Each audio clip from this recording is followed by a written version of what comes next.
Imagine this, your church asks for a volunteer to host or lead a small group, and before you know it, you end up raising your hand. Yeet! Or maybe your spouse volunteers you, or no one else will do it. Either way, next week you are leading a small group. Maybe it's for the first time, or maybe you just want to become a better leader. But I'll share with you my top 5 tips for leading a small group Bible study coming up.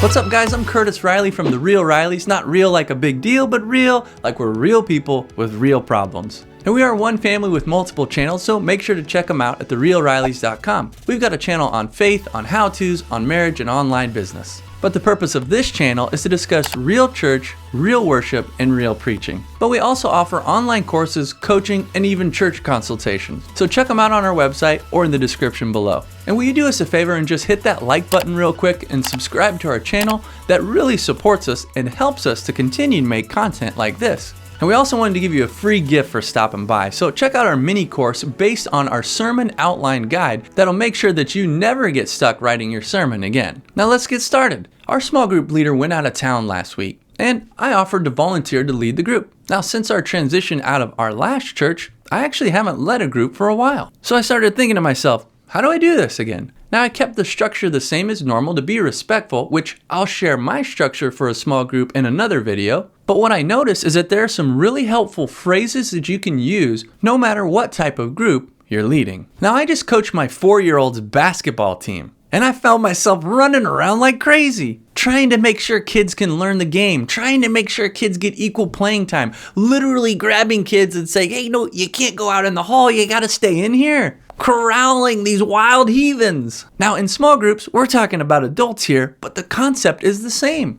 We're trying to corral everybody, helping everyone in the group get what they need and making sure that the group is productive. So let me give you 5 things that you can focus on while you lead your small group, and I'll give you 5 phrases that go along with them. Number 1 is conversation. You want to get people to talk in your small group. And you want to make sure everyone has a chance to talk. You're going to have some people that are really quiet and shy in your group, and you're going to have some people that like to talk a lot in your group. In fact, we'll have a whole video on what to do if you have an overtalker in your group and how to handle it. But for now, a phrase that can be super helpful is, let's hear from someone who hasn't had a chance to share yet. What that does is immediately eliminates the people who have talked a lot and highlights the opportunity for those who haven't had a chance. Number 2 is control. Your goal should be to control the time. Now, this is a good thing and a bad thing, but you will have great conversations in your small groups. People are going to love it. People are going to be jib-jabbing back and forth. You're going to get lost in conversation. And before you know it, time's going to slip by, and you might start to run out of time. Not to mention, sometimes things will interrupt groups, or groups just end up starting late. And you might even have God take the group in a whole new direction for a while. But either way, you're going to be short on time. So the phrase that you should remember is, I hate to interrupt, but that's it. Or some other things you could say is, I wish we had more time, or I wish we could keep discussing this, but for the sake of time, we've got to move on. This lets people know that you love the conversation that's happening, but we've got to make sure that we control the time and the conversation continues to move on, or you're able to move on to the next section of your small group. And hey, can I stop you for a second? And if you like this video and it's been helpful for you, will you hit the like button and subscribe to our channel? It tells YouTube that you enjoy it, and it helps us make videos like this. Number 3 is concentration. One of your goals is to keep the group on topic. Listen, there are a ton of Bible verses to talk about, and a lot of them are going to come up. Something exciting is going to happen in Sister Sally's life that we're all going to want to talk about. The Chiefs are going to go to the Super Bowl, and you know the Bengals are going to go too. But exciting things happen in the world, and people are going to want to discuss them. And don't get me wrong, it's awesome to talk about these things with our friends. But a phrase that you'll need often while you lead is, okay guys, let's refocus. That's just a gentle reminder to everyone in your group that, hey, this is a great conversation, but we should probably get back to the topic at hand. It's why we've all come here in the first place. Number 4 is concession.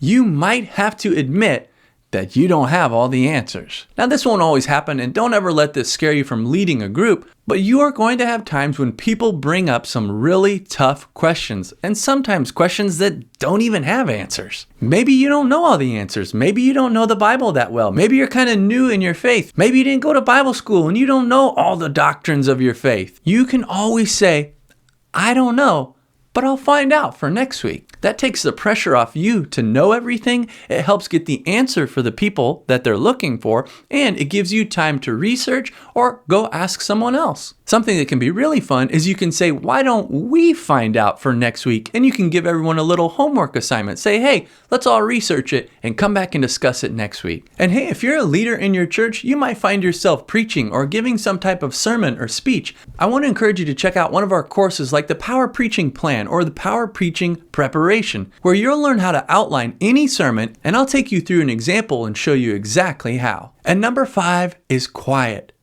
Shh. Sometimes the best thing you can say is nothing. You see, as you lead the group, you're probably going to feel like you need to teach. People are probably going to look to you for answers. People are probably going to look to you as they answer the questions that are asked to them. So the phrase that you can say sometimes is nothing. As the leader, you should not be talking the whole time. Remember, it's your goal to get other people to talk. Now it's time to get real. Will you comment below and let us know what's your favorite phrase from this video, or what's a phrase that you found helpful while you're leading small group Bible studies? And if you have more questions about this, make sure to join one of our communities. You can hang out with like-minded people, ask questions, and even have an opportunity for your question to be answered in the next live Q&A. I want to encourage you to check out one of our other videos, like maybe how can you tell if you're called to ministry, or branch off a little bit and check out one of our other channels like how to play the guitar or how to study the Bible. And I hope this video was really helpful to you when it comes to leading your real small group. But until next time, keep it real.